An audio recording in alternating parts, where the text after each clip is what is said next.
કાકા પણ બીજી બાજુ કેવું છે કહું કે અત્યારે આપણે આમ જોવા જઈએ તો સૌથી વધારે યુવાનો ભારતમાં છે, બરાબર? આખા વર્લ્ડવાઇડ સૌથી વધારે આપણી જોડે યુવાધન છે ને એટલું ક્યાંય નથી. પણ એક રેશિયો પ્રમાણે એ બી છે કે અહીંયાના યુવાઓને બહાર જવું છે, નથી અહીંયા સેટલ નથી થવું, ઇન્ડિયામાં સેટલ નથી થવું, એમને ફોરેન કન્ટ્રીઓમાં જઈને ત્યાં ત્યાં સેટલ થવું છે, બરાબર?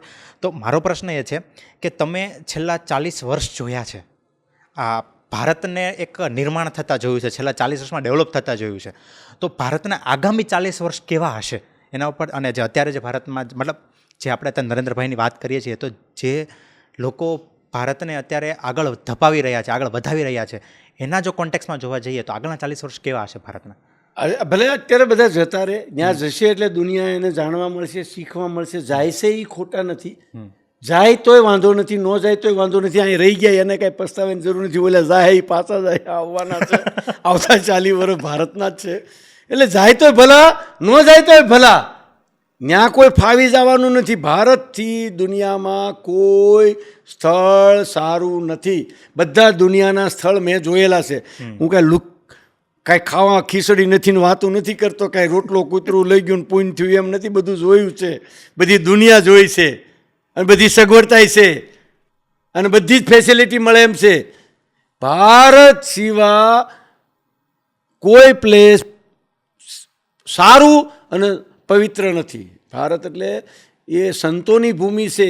એ ભગવાન ખુદ જન્મ ભારતમાં જ લેવો પડે છે. એને કંઈ અમેરિકામાં કોઈ ભગવાને જન્મ લીધો કોઈ દિવસ? આફ્રિકામાં લીધો? કેમ બધા ભગવાન ભારતમાં જ થયા? ભારત આખું પવિત્ર ધરતી છે. ભારત ભારત છે ને એના માટે, ભારત માટે નરેન્દ્રભાઈ આટલી મહેનત કરી રહ્યા છીએ. એટલે ભલે યુવાન જાય, જશે તોય ફાયદો થશે, નહીં જાવ તોય ફાયદો છે. પ્લેટફોર્મ બનાવો, તમે ન્યા જઈને બનાવો કે અહીંયા બનાવો, પણ હું તમને એટલું કહું કે એટલો તો લોભી રહેજો. યુવાન મિલિયનર થઈ જાઓ કે બિલિયનર થઈ જાઓ, જો તમે તમારી મૂડી ભારતમાં નહીં રાખો તો તમારી જેવા દેશદ્રોહી કોઈ નહીં. ભારતમાં જન્મેલો માણસને ભારત માટે જીવવું જોઈએ, ભારત માટે કરવું જોઈએ, માનવતા માટે કરવું જોઈએ, સૃષ્ટિ માટે જ કરવું જોઈએ. આખી દુનિયાનું સારું કરો, પણ પહેલાં શરૂઆત ભારતથી કરો. તમે મરો તો મૂડી તમારી ભારતને વારસાગતમાં મળવી જોઈએ, તમારા પરિવારને વારસાગતમાં મળવી જોઈએ. પર્સનલ પેઢી દર પેઢી તમે અમેરિકામાં રહ્યો, નો પ્રોબ્લેમ. પેઢીને એટલું સમજાવતા જાઓ, આપણી મૂડી ભારતમાં રહેવી જોઈએ, આપણો પૈસો ભારતમાં રહેવો જોઈએ. ભારતને આ જન્મસ્થળ આપણું ભારત છે. એટલે ભારતમાં ભાવના છે, પ્રેમ છે, કરુણા છે, ઘણું બધું ઓપોર્ચ્યુનિટી છે. એની ભારત ઇઝ ભારત છે.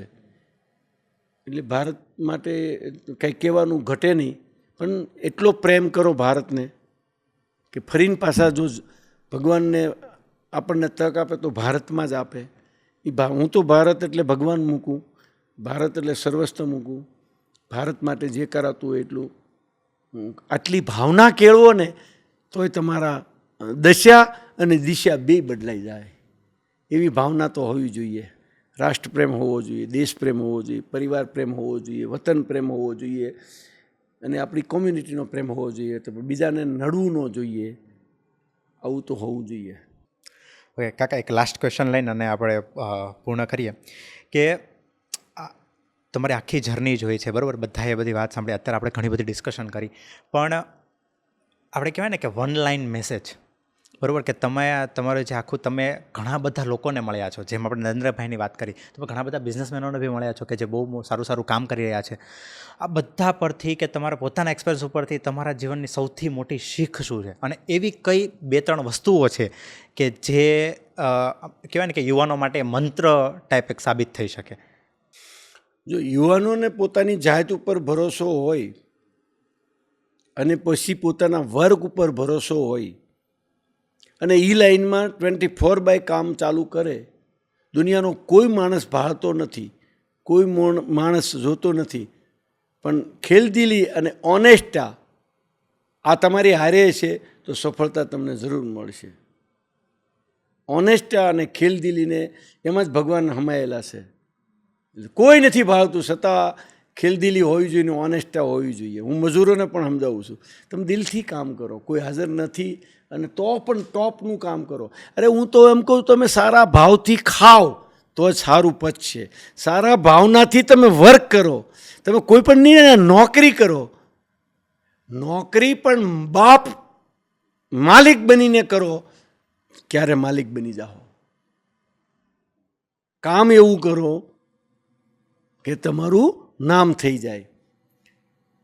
ખાવ એવી રીતે કે ભોજન પણ પચી જાય. એવા ભાવના સાથે 24/7 એવા વેમમાં રૂવાડે મિનિટે કંઈક બેસ્ટ કરવાની આદત કરી નાખો, બેસ્ટ ઓટોમેટિક થઈ જાય. Thank you very much.